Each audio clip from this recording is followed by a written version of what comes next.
ఇంత జరిగినా సిరికి గతం గుర్తుకు రాలేదంటావా? రాలేదనుకుంటా. ఒకవేళ తనకి గతం గుర్తొస్తే తన బిహేవియర్ ఇంకోలా ఉండేది. అలా లేదంటే తనకి గుర్తు రాలేదనే కదా అర్థం. అంటే ఇక గతం గుర్తుకు రాదేమో. ఈ విషయం అడగడానికేనా తనని అలా వదిలేసి వచ్చారు? తన ముందు ఇవన్నీ అడగలేను కదా మంజు.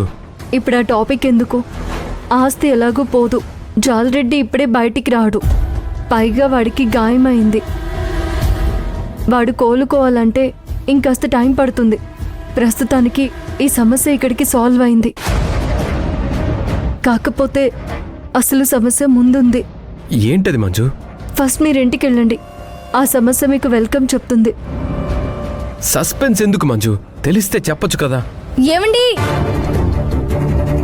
సిరి పిలుస్తుంది, వెళ్ళండి.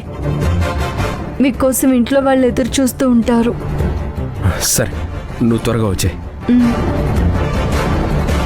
ఇప్పుడు ఈ కొత్త సమస్య ఏంటో.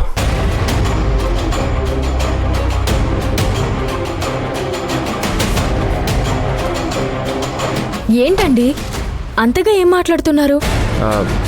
ఏం లేదులే సిరి. ఒకవేళ అమ్మ ఆవేశంతో ఏదైనా మాట్లాడితే బాధపడద్దు అని చెప్పాను.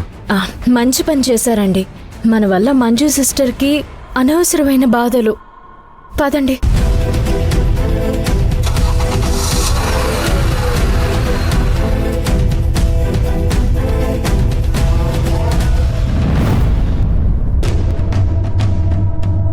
ఏంటి మనమ్మా, ఎవరి కోసం ఎదురు చూస్తున్నావు? నమస్కారం అమ్మా. పంతులు గారి కోసం ఎదురు చూస్తున్నాను. పంతులు గారు కూర్చోండి. ఏంటమ్మా, ఏదో ముహూర్తం చూడమని ఫోన్లో చెప్పారు. అదే పంతులు గారు, నా కొడుకు కోడలు శోభనం కోసం ముహూర్తం చూడమన్నాను. అదెంత పనమ్మా, ఇప్పుడే చూస్తాను.